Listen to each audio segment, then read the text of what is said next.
can see people rioting. Someone's getting mugged out there. I see a stabbing.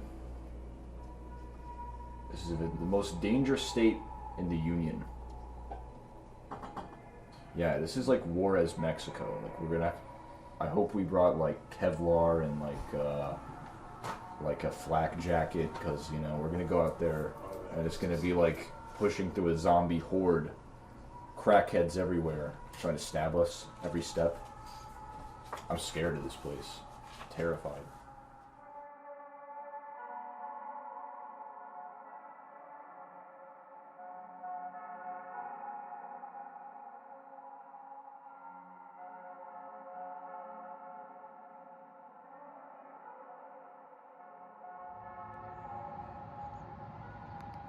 It's very foggy.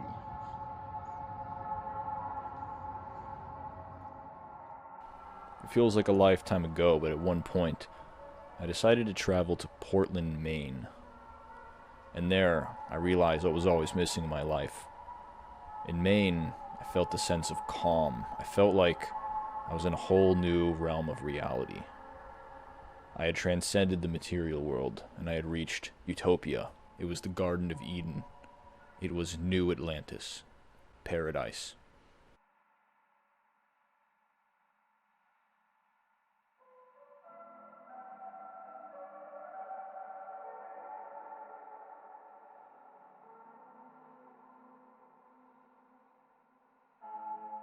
It's good to get out. It's good to travel. To experience the world as it is. To see all the attractions and the sights and sounds.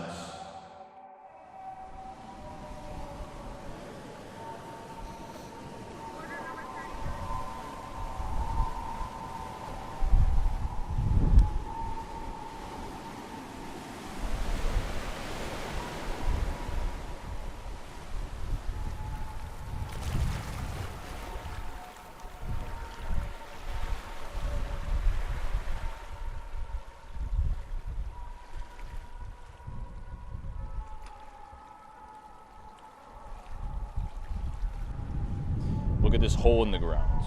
What were you saying? Like some kid could just like totally fly off and like Oh yeah, just die right here. Little kids play around here.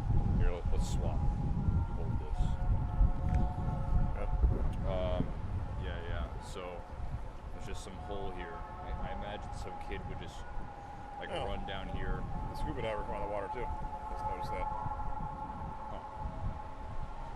He was out there? Yeah. Some guy was just diving. That's cool. How many bodies of kids do you think are down there? Oh, man. Several.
I realized the undeniable truth that Mainers were God's chosen people, and they had created heaven on earth right here.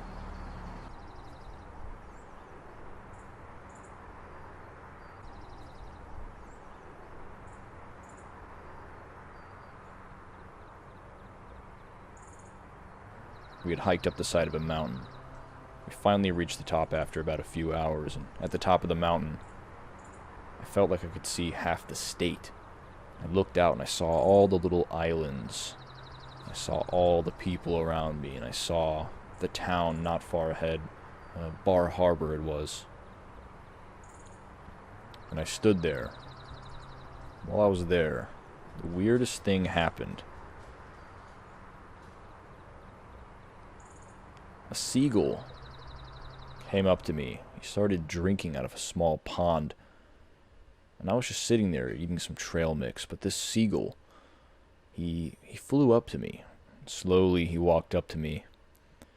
Slower and slower, and he got closer and closer to me. I was tempted to reach into my bag and give him a single peanut, but I resisted. I said no.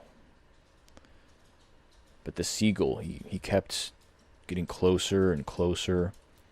And eventually he was only not more than 3 feet in front of me. Here's a picture. And this seagull was just staring at me with his beady eyes, his scrawny little legs. He was close enough that I could reasonably reach out and just grab him, snap his legs like twigs if I wanted to, pluck his feathers. He just stood there, just looking at me, so close.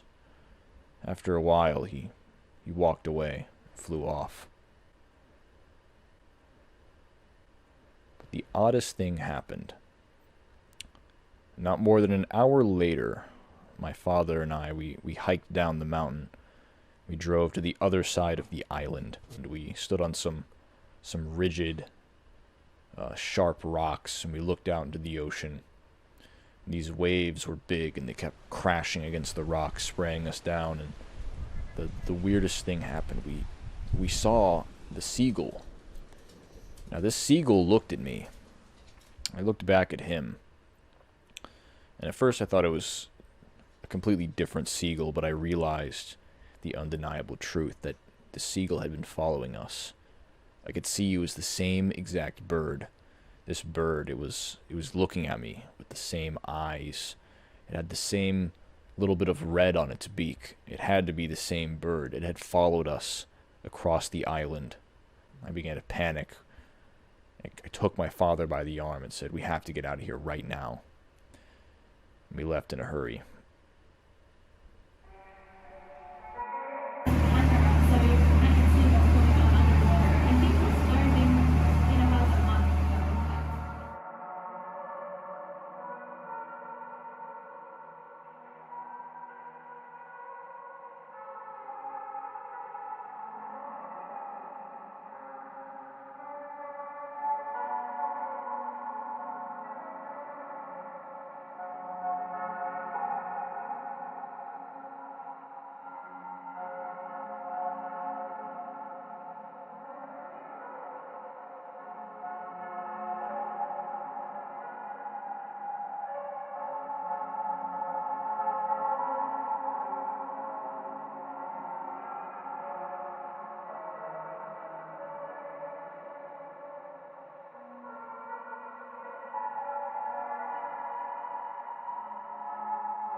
I like to go outside and explore the world.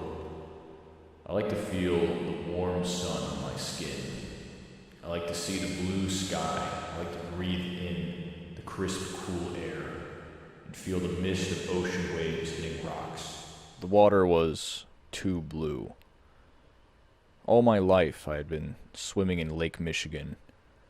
The water was always grayish, usually covered in layers of metallic film and oil from the local refinery, the steel mill, polluted, brain-eating amoebas, all sorts of pollution.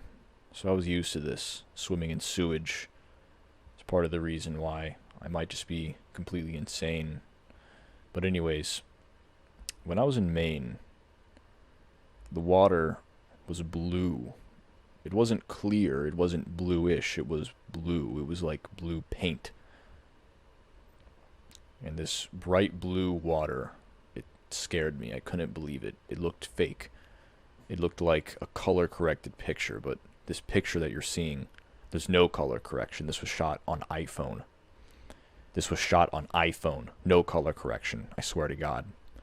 And this water was just too blue. It was too clean, but you could see right through it.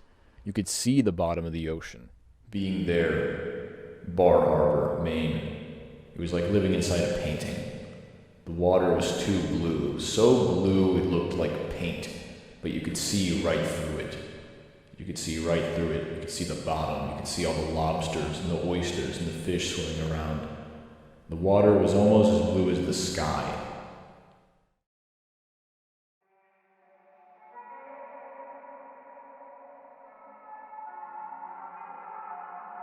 It felt like the forest went on forever, like I was surrounded on both sides by endless trees. The road would just go on, and these bright green trees were on both sides of us.